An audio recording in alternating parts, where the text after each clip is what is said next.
If you have tons of things on your to-do list, or you just keep running late doing your tasks, this video is for you. Now, I will share with you a little concept that I learned a long time ago that helped me a lot with not running late and doing more things in one day. So let's get started. Now, I want you to do the following thing. I want you to take a list of paper and a pencil or your phone, and I want you to write down every single task you have to do for the following week or for what's left from the week. Depends on when you watch it. I want you to write every single thing you have to do. From walking the dog, till going to work, till going to the gym, everything you have to do. Just write it down. While you're doing that, I'll explain why. Just do it and you'll see why I told you to do it. Just give me a little moment. Now, I hope I don't get banned, or I hope I don't get any strike for copyright. I don't know if this image has copyright rules. I checked it and I didn't see any, but anyway. So, you just wrote down your tasks. Now it's time to manage them. Like, what are you going to do with them?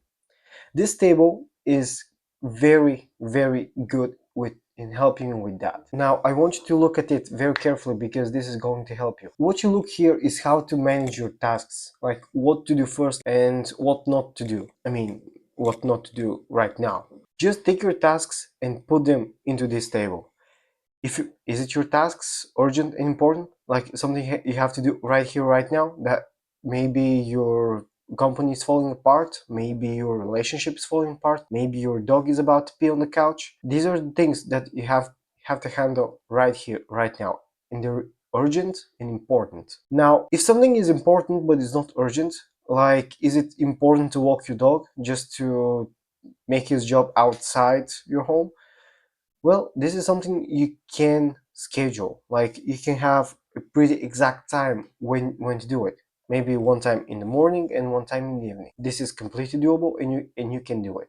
If it's not urgent and it's important, you can schedule it. Like you know that every single day you're doing that, or at least at this time of the day you're doing that. Now, what to do if your task is urgent and non-important? Well, you can just delegate it. It's urgent, maybe let's say your grandma needs a new couch. Unfortunately, you can't pick it up on your own, so you can ask someone to help you. It's urgent, like it needs it right here, right now, but it's not that important. Like she can lay on the bed or something like that. Now, these are the tasks you can actually ask someone else to do them for you, like just being on work and doing all the paperwork. You can actually ask someone else to do it, or you can just ask someone to help you doing it. And now we have the things that are not urgent and non-important. These are the things that you can get away with them. Like it's fine if you don't do them. If you wrote down on your to-do list just watching a YouTube video or just watching a movie, well, this is certainly not important and not urgent. So we can actually delegate. You can just leave it later in the time. You can do whatever it is, and or you can just delete it. You just know that it's not urgent and it's not important. The things you can do, you have to do right here right now, are important and urgent, and not urgent but also important. Everything else, it can wait. You can either ask someone to help you or you just can delete it. Now, this may seem simple and you may ask, well, I know it, why are you telling me? Well, I'm telling that to you because you probably clicked on this video because you have time management problems. And one of the things that I always face is that people telling me, well, I have so much work to do, but I can't handle the pressure of it. Well, you can't handle it because first you do something important, then you have something that's not urgent and non-important, that for example watching doom scrolling on social media, and then forget something that's important and urgent, and all of a sudden it's biting you in the ass. Excuse me for the language, because most of the people are just, they just don't write down what they have to do. And at the end of the day, people who wrote down their schedules and wrote down what they have to do, their daily tasks, they'll be way more successful and way less stressed about that, because actually your brain is not really good thing in remembering a lot of things, like remember all of your daily tasks. Like your brain is busy enough with your own being to actually care for your tasks. So if you make him struggle more and put in more information there, which later on you will forget, it's kind of making him more stressed. So avoid that for now. Just write down everything you can, and you will have either way more time and you'll be less stressed. Now, what to do if you keep running late, no matter if you have a schedule or not?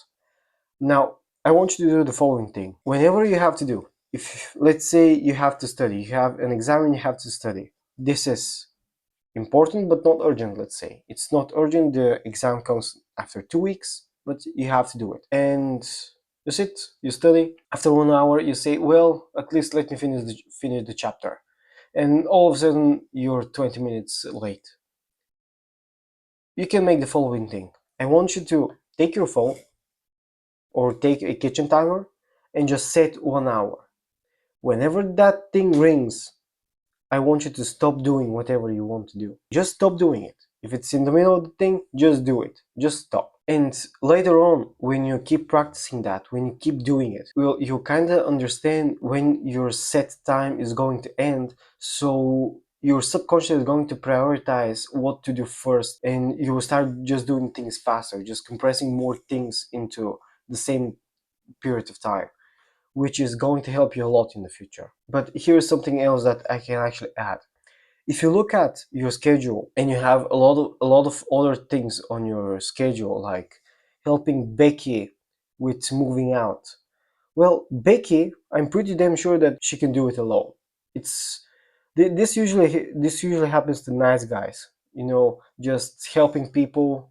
It's They say, well, it's 10 minutes worth of work, so why not? Then they help Becky, then they help Steve, then they help Adam, then they help Rebecca, and whenever. And all of a sudden they just lost 4 hours. Like, you kind of have to understand that you just have to learn to say no. If Becky asks you to help her moving out, you can say, I'm pretty busy.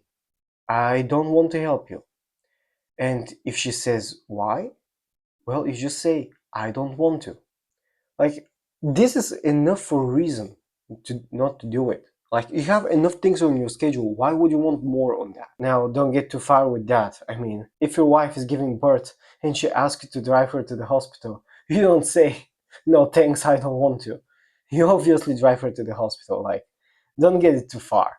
But you get what I mean. If you're bulldozing your schedule with other people's work that they can do on your own, well, just start being a little more selfish. Like, you're helping them, but they probably won't help you. So you have to realize that for a second. You have to be a little more selfish sometimes.